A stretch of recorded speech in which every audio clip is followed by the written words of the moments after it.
Me preguntaron por qué la vestimenta del hombre había cambiado tanto y la de la mujer no. Así, esa fue la pregunta que me hicieron sin más explicación. Yo creo que lo que más bien querían preguntar estas personas era por qué a la mujer se le exige más que al hombre. Bueno, este tema se las trae porque en los centros urbanos, en las iglesias que están en las ciudades, me parece, al menos a mí, no se trata este tema.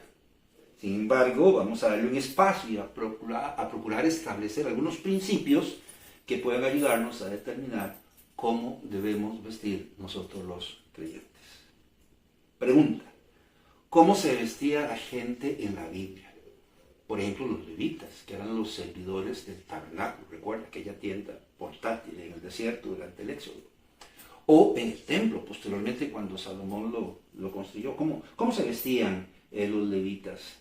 Que eran los encargados de diferentes tareas. Eran guardianes, eran porteros, pastores de ovejas, músicos, escritores, cantores, artesanos, cargadores, cocineros, carniceros. Eran las personas que sacrificaban los animalitos que se ofrecían como sacrificio al Señor, ya sea en el tabernáculo o en el templo.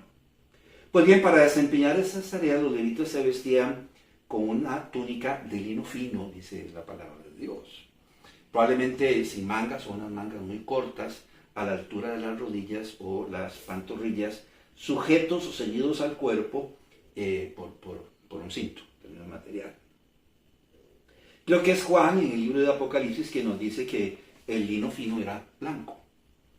Dice: y los ejércitos celestiales, vestidos de lino finísimo, blanco y limpio, le seguían en caballos blancos. Ahí está. Entonces el lino fino, ¿verdad?, era blanco.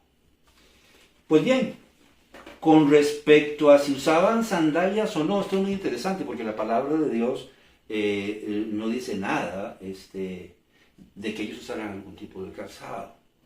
Por ejemplo, con el cruce del río Jordán, Dios le dijo a Josué: y cuando las plantas de los pies de los sacerdotes que llevan el arca de Jehová, Señor de toda la tierra, se asienten en las aguas del Jordán, las aguas del Jordán se dividirán, porque las aguas que vienen de arriba se detendrán en un montón.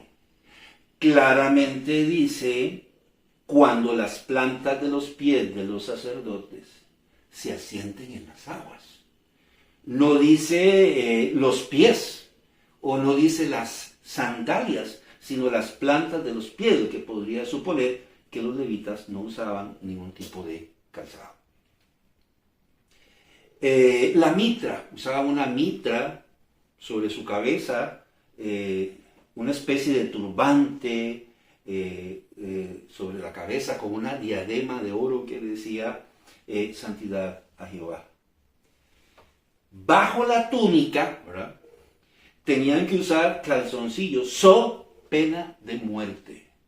El Señor les exigió esto, que cuando sirvieran en el tabernáculo o en el templo tenían que ponerse calzoncillos, de manga larga, por cierto. Algo dice Moisés en el libro de Éxodo, en el capítulo 28, del versículo 42 al 43, ¿verdad? Para que no mueran, dice, deben usar calzoncillos. Eso eran los levitas. Los sacerdotes, además de la vestimenta regular, porque ellos también eran levitas, camisón blanco ceñido a la cintura con un cinturón del mismo material, de lino fino, debían usar un manto encima.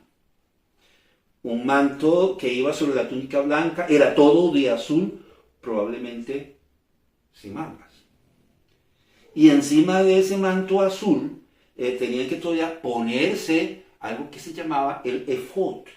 Era algo así como un delantal multicolor, obra de recamador, lo que quiere decir que era bordado y se confeccionaba de lino fino, o sea, blanco, torcido, hilos de oro, azul, púrpura y carmesí, e iba sobre el manto y la túnica blanca. Imagínese usted, Y sobre él llevaban el cinto externo, un cinto externo igual, de los mismos colores y de los mismos materiales, ¿verdad? Y colores, acabo de decirlo, ¿verdad? Y se ceñían todas estas cosas. Tenían que llevar un pectoral, que era un bolso, una pechera cuadrada de unos 22 centímetros cuadrados, ¿verdad? Con 12 piedras preciosas que representaban a las 12 tribus de Israel, qué sé yo, amatistas, zafiros, etcétera, ¿verdad? Que representaban a las 12 tribus de Israel. Sobre su cabeza una mitra sagrada, era un turbante distintivo al de los levitas, con una diadema que decía santidad a Jehová. ¿Qué aprendemos de la manera de vestir de los levitas y de los sacerdotes? Bueno, que en ambos casos había un orden y mucha disciplina y pudor, puesto que tenían que usar calzoncillos, pero sobre todo un enfoque distintivo a todos los demás pueblos y a todas las demás naciones. ¿Y para qué se ponen tanto chuica?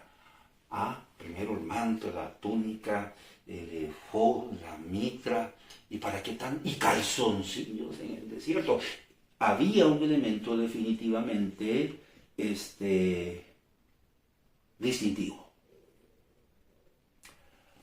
Es Ezequiel, algo dice Ezequiel, ¿sabe? Y quizás sería oportuno leerlo o mencionarlo. Dice Ezequiel, y cuando entren por las puertas del atrio interior, se vestirán vestiduras de lino, no llevarán sobre ellos cosa de lana, cuando ministren en las puertas del atrio interior y dentro de la casa. Y enseñarán a mi pueblo a hacer diferencia entre lo santo y lo profano, y les enseñarán a discernir entre lo limpio y lo no limpio. ¿Por qué vestían así? Acabo de decirlo. Eran unas vestimentas distintivas a todos los demás pueblos, tribus y naciones. Hay que recordar que ellos eran un reino, los judíos, ¿verdad? Eran un reino de sacerdotes y gente santa. Y esto debía reflejarse en su manera de vestir. Ahí tal vez podamos ver una imagen de cómo se vestía el sacerdote o cómo se vestían ahí los levitas, que nos pueden ayudar a entender un poco lo que estamos diciendo. Ahora bien, ¿cómo vestían las personas comunes? La clase obrera por lo general usaba una túnica o camisón sin mangas, que en el caso del pueblo, de la gente común, podía ser de piel, de lino fino, podía ser inclusive de lana. En el caso de los hombres, hasta la altura de las rodillas o las pantorrillas. Quienes usaban quizás una túnica más larga, ¿verdad?, a los tobillos, por lo general eran los sacerdotes o las personas nobles o que tenían algún tipo de alcurnia. Bueno, sobre este manto, ¿verdad?, o sobre esta túnica más bien, usaban un manto. Podía ser o un manto o una capa. Si salían a la calle, usaban este manto, esta túnica externa, que por lo general era más larga. Vuelvo a repetir, podía ser un manto, podía ser una capa, ¿verdad? Que les podía inclusive servir de cobija durante la noche. Hay quienes dicen que medía hasta 6 metros y ellos se envolvían cuando salían a la calle en esta especie de manto o de capa. Eran de colores oscuros, marrones quizás, con tiras blancuzcas de manera perpendicular. Nosotros encontramos en la palabra de Dios, por ejemplo, en los 4 evangelios en Mateo, que algo el Señor dice al respecto, ¿verdad? Que si alguien, un vecino, una visita llega en la noche, en la madrugada, a tocarle la puerta para pedirle algo, y entonces la persona, es que no puedo levantarme porque estamos acostados durmiendo. Bueno, por lo general dormían en una misma cama y se cobijaban con la capa que el Señor usaba en el día.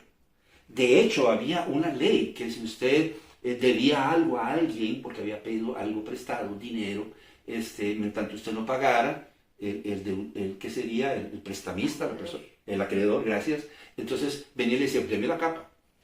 Entonces usted no podía salir con capa a la calle. Y si usted andaba sin capa en la calle, decía, ese tipo debe plata, ¿verdad? A alguien le debe plata. Como decimos nosotros en Costa Rica, como que le daban el color, ¿verdad? Entonces, el quien andaba sin capa en el día era porque tenía una deuda con alguien. Ahora, el acreedor no la podía retener, tenía que devolverla en la noche porque era la cobija de toda la familia. Quizás ahí podamos ver una imagen aproximada de cómo era que vestían los hombres en aquella época, una túnica, el cinto, el manto, el turbante. Ellos usaban sandalias. ¿Cuál era la manera de vestir de las mujeres? Bueno, vestían prendas largas, por lo general, hasta los tobillos, con un velo o un manto sobre la cabeza y un cinturón que ceñía su vestido. De nuevo, como elemento distintivo, a la mujer se le prohibía vestirse con ropa de hombre. Usted lo puede leer en Deuteronomio 22:5. Eran muy interesantes. Eran túnicas, pero eran distintivas la del hombre a la de las mujeres.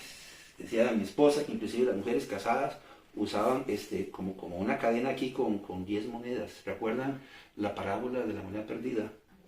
Que a una señora casada se le perdió una moneda y andaba preocupadísima porque decía la tradición que si se le perdía una moneda era porque había sido infiel o era una mujer descuidada que no cuidaba a su marido. ¿Qué aprendemos de todo esto? Bueno, que igualmente había un orden, mucha disciplina, pero sobre todo un enfoque distintivo, puesto que también debían vestirse con decoro, pudor y modestia. Primera de Timoteo, capítulo 2, versículo 9 y 10. Ya casi estamos ahí. Dice, y creo que es el apóstol Pablo hablando aquí, y diciendo,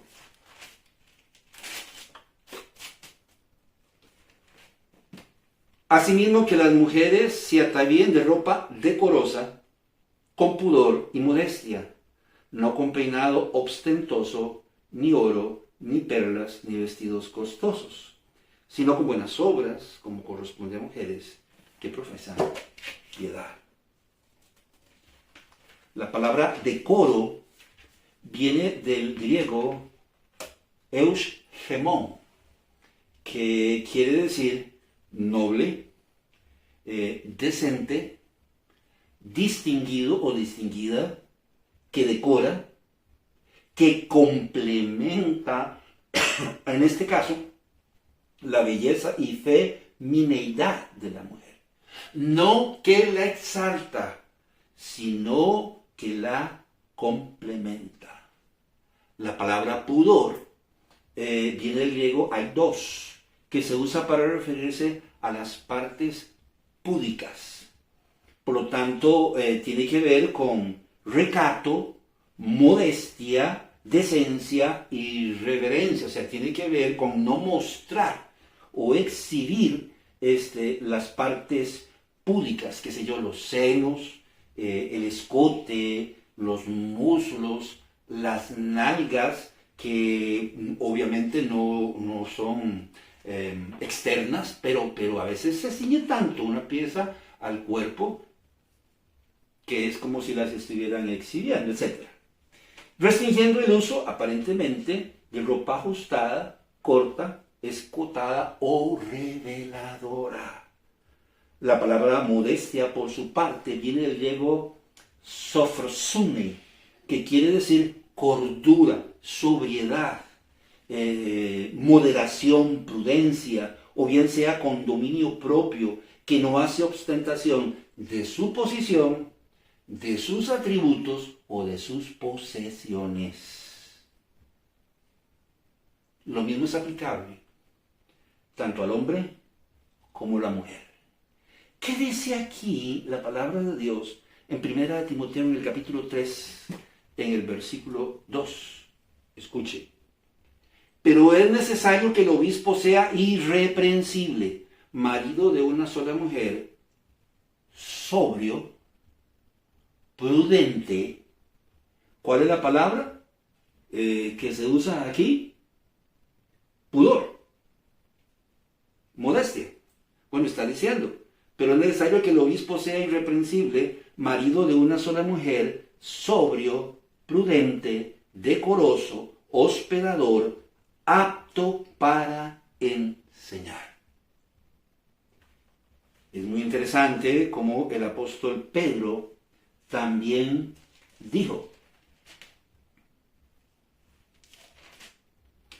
asimismo vosotras mujeres estad sujetas a vuestros maridos, para que también los que no creen a la palabra sean ganados sin palabra por la conducta de sus esposas, considerando vuestra conducta casta y respetuosa. Vuestro atavío no sea el externo de peinados ostentosos, de adornos de oro o de vestidos lujosos, sino el interno, el del corazón, en el incorruptible ornato de un espíritu afable y apacible, que es de grande estima delante de Dios. Son las mismas palabras. Por ejemplo, donde los hombres reflejan la imagen y la gloria de Dios, más adelante vamos a ver cómo, entre comillas, se viste Dios. Además, cómo está vestido en este momento. Entonces, por ejemplo, donde los hombres reflejan la imagen y la gloria de Dios, y las mujeres reflejan la imagen del hombre. Primera de Corintios, capítulo 11, versículo 7. Dice el apóstol: porque el varón no debe cubrirse la cabeza, pues él es imagen y gloria de Dios, pero la mujer es gloria del varón. De manera que nosotros distintivamente debemos vestirnos de tal manera que reflejemos la presencia y la gloria de Dios, del Señor Jesucristo, en nuestras vidas, tanto hombres como mujeres, donde ambos, definitivamente, con su conducta y manera de vestir, expresan estar sujetos ¿a quién? Bueno, a Dios, ¿verdad? Quizás ahí podamos ver unas imágenes de cómo era que se vestían las mujeres, ¿verdad? Aproximada de cómo se vestían las mujeres en la Biblia, en las Sagradas Escrituras. Pero bueno, ¿cómo se vestía el Señor Jesucristo y cómo se vestían los apóstoles y los cristianos del primer siglo? Yo creo que se regían por los mismos principios del Antiguo Testamento, o sea, por un orden, había disciplina, pudor, pero sobre todo un enfoque distintivo, marcando la distinción entre todos los demás con decoro, pudor, modestia y sencillez. Lo que estoy diciendo es cierto con respecto a todos los demás pueblos, tribus, naciones del mundo entero, ¿verdad? Había un elemento aquí distintivo, ¿verdad? Tenían que vestirse, vuelvo a repetir, con decoro, pudor, modestia y sencillez. El Señor Jesucristo, por ejemplo, vistió a la usanza. ¿Qué quiere decir? Que él tenía su túnica y por encima usaba igual un manto. Algo leemos en el libro de San Juan y creo que podemos darle lectura, y algo dice: cuando los soldados hubieron crucificado a Jesús, tomaron sus vestidos, plural, e hicieron 4 partes, uno para cada soldado. Tomaron también la túnica, la cual era sin costura, de un solo tejido, de arriba a abajo. O sea, era probablemente bordada. Pregunta: ¿cómo se viste la gente del cielo? ¿Cómo se viste Dios? En Daniel, creo que es en el capítulo 7, en el versículo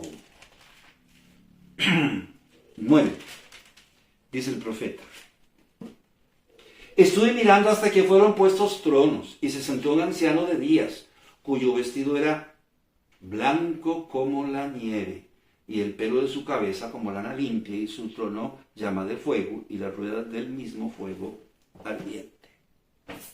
Pues con una túnica blanca. Está diciendo que refleja ¿qué? Pureza, limpieza, santidad, donde la palabra santidad nos habla de separación de, ¿verdad? ¿Cómo se vestía el Señor Jesucristo? Bueno, ya hablamos acerca de eso. En la transfiguración dice que usaba una túnica blanca también, resplandeciente. ¿Cómo se visten los 24 ancianos en el libro de Apocalipsis? Porque delante de la presencia de Dios hay 24 ancianos. Bueno, es Juan el que nos dice cómo se visten. Y alrededor del trono había 24 tronos, y vi sentados en los tronos a 24 ancianos, vestidos de ropas blancas con corona de oro en sus cabezas. Y los 144,000, que son 144,000 judíos que se van a convertir en la tribulación, ¿cómo se visten? Pues dice que están vestidos de vestiduras blancas, ¿verdad? Y los ángeles, pues en la resurrección del Señor Jesucristo, las mujeres vieron a un ángel y lo describieron como vestido de ropas blancas y resplandecientes.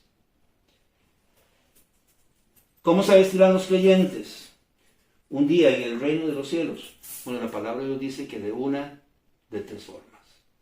¿Usted recuerda lo que dice 1 Pedro 2:9? Dice algo así como que vosotros sois algo de pueblo adquirido por Dios. ¿Recuerda? Quizás lo leemos, si no viene a mi memoria, pues no importa, lo podemos leer. Pero recuerda, mas vosotros sois linaje escogido. Y añade, real sacerdocio, nación santa, pueblo adquirido por Dios. Entonces está diciendo que los creyentes de alguna manera u otra somos reyes y sacerdotes. O bien sea que podemos vestir como reyes, como sacerdotes o como siervos. Como reyes. Bueno, resultado de su esfuerzo por querer agradar a Dios. Vean lo que dice Apocalipsis capítulo 3, versículo 5. El que venciere será vestido de vestiduras blancas, y no borraré su nombre del libro de la vida, y confesaré su nombre delante de mi Padre y delante de sus ángeles. Quizás podríamos decir como José, como Daniel y Mardoqueo, ¿verdad? Quizás. Cuando José interpretó los sueños del faraón en Egipto, dice que lo llamaron y le pusieron vestiduras reales y lo montaron sobre un caballo y lo llevaron y proclamaron su nombre como el segundo señor del reino. Lo mismo vino a suceder casualmente, óigame, con Daniel. Cuando Daniel interpreta los sueños, lo proclaman tercer señor del reino, ponen un anillo en su mano, lo visten de vestiduras reales, lo montan sobre un caballo y lo proclaman en los patios de Babilonia como el tercer señor del reino. Y lo mismo, bueno, vino a suceder, si usted recuerda, con Mardoqueo, denunció una traición sobre el rey. Y lo iban a ahorcar, yo no sé si usted recuerda, y le pusieron vestiduras reales, el anillo del rey con el sello del rey, lo montaron sobre un caballo y lo enviaron a proclamar su nombre como el principal consejero del rey. Bueno, como reyes, un día el Señor va a proclamar nuestro nombre. Allá en el cielo va a retumbar, va a poner vestiduras reales, va a poner una corona sobre nuestra cabeza y va a proclamar nuestro nombre como reyes o gobernantes de algún país o una región o una nación de la tierra durante su reino. Es lo que la palabra de Dios dice. Como sacerdotes, Apocalipsis 3:12, Y al que venciere yo le haré columna en el templo de mi Dios, y nunca más saldrá de allí, y escribiré sobre él el nombre de mi Dios, y el nombre de la ciudad de mi Dios, la nueva Jerusalén, la cual desciende del cielo de mi Dios, y mi nombre nuevo. Dice que vamos a ser vestidos como sacerdotes por nuestro servicio al Señor. Y vamos a poner un turbante y una mitra aquí. Y no solo va a decir santidad a Jehová, dice que va a haber un nombre desconocido por toda la raza humana y será puesto en la frente de estos creyentes que hayan servido al Señor y le servirán a Dios en su templo. O como siervos. Apocalipsis 16:15. Recuerda que cuando hablamos de cómo vestía la gente común, bueno, usaba una túnica, probablemente sin mangas, corta a las rodillas o a las pantorrillas, nada más con un cinturón del mismo material, ¿verdad? Pues déjeme decirle que así vestían los siervos. Y está diciendo aquí en Apocalipsis 16:15, he aquí yo vengo pronto como ladrón, bienaventurado el que vela, y guarda sus ropas para que no ande desnudo y vean su vergüenza. Recuerda lo que les dije también de la capa. Si usted había solicitado un préstamo, el acreedor venía y le quitaba la capa en el día. Y usted andaba así en la calle. Probablemente usted no iba a querer salir a la calle, pero si salía a la calle, era como que lo colorearan, como decimos nosotros. Y la gente decía, mira a fulano, quién sabe a quién le debe plata, porque no anda la capa, anda con su vestidura interior. Eso es lo que se consideraba andar desnudo, como David cuando danzó, dice que desnudo, no andaba desnudo. Quiere decir que se quitó los vestidos reales y quedó en esta túnica corta, sin manga, ceñida a la cintura, por un cinturón. Como siervos. Así que como siervos, quizás nos den una gorrita, no un turbante, una gorrita que dice Municipalidad del Reino de Dios. Y un carretillo, y un escobón. ¿Para qué? Para ir recogiendo la boñiga que han dejado los que han servido a Dios con todo su corazón. Los han montado en su caballo y han proclamado su nombre. Y ahí está detrás del carretillo con su escobón para recoger la boñiga de los caballos de los reyes que van a gobernar el mundo para el Señor. Reyes, sacerdotes o siervos. ¿Qué aprendemos de todo esto? Bueno, a la larga no tenemos que, obviamente, vestirnos como lo hacían en el Antiguo o en el Nuevo Testamento, con este tipo de túnicas y este tipo de sandalias.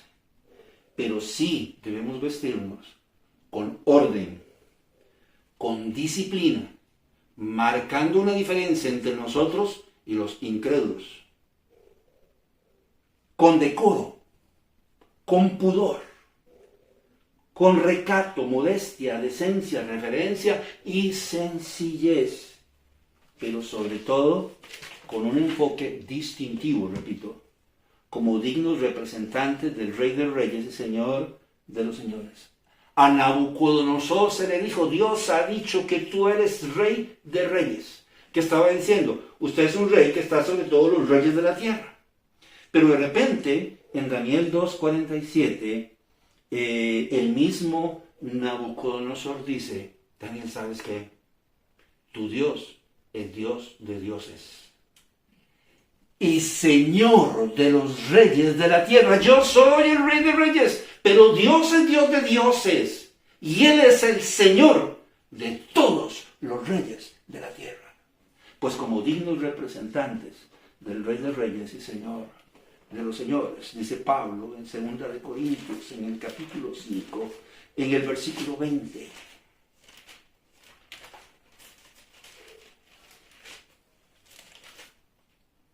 Así que somos embajadores en nombre de Cristo, como si Dios rogase por medio de nosotros, rogamos en el nombre de Cristo, reconciliados con Dios. Así que somos embajadores. A mí se me ha acercado en una parada de buses una persona, una mujer, 30, 40 años, y me pregunta la hora, o me pregunta dónde paran los buses estos o los buses los otros, y cuando yo la vuelvo a ver, yo puedo percibir que esta mujer existe la posibilidad de que sea creyente, porque hay mi espíritu en ella que me lo hace sentir, pero de repente su manera de vestir me lo hace saber. Sabe la gente que nosotros somos creyentes cuando vamos a la playa. Cuando vamos en un bus, cuando vamos a la ciudad, cuando vamos al seguro, la cita con el médico, a la escuela, saben que somos creyentes por cómo nosotros vestimos. Pues eso es lo que debe reflejarse. Un elemento distintivo. Dice la palabra de Dios, bien claro, también dice, ¿y qué concordia Cristo con Belial? ¿O qué parte el creyente con el incrédulo? Así de simple. ¿Hay una diferencia? No hay diferencia. Y la palabra dice que hemos marcado la diferencia. En Gálatas 3:27 dice, y los que hemos sido bautizados, hemos sido revestidos, o revestidos, dice, de Cristo. ¿Verdad? La palabra de Dios lo dice así. De manera que hay un elemento distintivo que debe caracterizarnos como quienes hacen todo para la gloria de Dios. Colosenses capítulo 3, versículo 12. Vestidos pues como escogidos de Dios, santos y amados, de entrañable misericordia, de benignidad, de humildad, de mansedumbre, de paciencia. Sigue diciendo, y sobre todas estas cosas vestidos de amor, que es el vínculo perfecto. Y sigue diciendo, todo lo que hacéis, sea de palabra o de hecho, hacedlo todo en el nombre del Señor Jesús, dando gracias a Dios, Padre, por medio de Él. Esto es en el versículo 17. Y de repente dice en el 23, y todo lo que hacéis, hacedlo de corazón, como para el Señor, y no para los hombres. Yo sé lo que es llegar a la iglesia con pantalones de corduroy, ceñidos al cuerpo, ¿verdad? Picapollos que llamábamos nosotros, más cortos, al estilo Michael Jackson, con una t-shirt, pero con el pelo sobre mis hombros y una pava que me cruzaba toda la cara. Sé también lo que es haber entrado al seminario y llegar al seminario y lo primero que me dicen, tienes que cortarte el pelo, como decimos nosotros en Costa Rica, como un tombo. La parte de atrás no puede tocar el cuello de la camisa. Tiene que exhibir tus orejas. Y yo, ¿cómo? ¿Mi pelo? Pero un día yo dije, si es por Dios, ¿qué he hecho yo por Dios? Si puedo de alguna manera reflejar el amor de Dios y todos estos principios que hemos mencionado, ¿por qué no hacerlo? Y fui mi corte pelo. Pues bien, mi amigo, mi amiga, yo no puedo decirle cómo vestir, pero sí le puedo decir que hay principios que nos pueden ayudar a determinar cómo nosotros los creyentes, los representantes de Cristo, nos debíamos vestir para su honra y su gloria, para ser ejemplo de todos aquellos que vienen detrás de nosotros. Mi nombre es Carlos Corrales. Que la pases bien.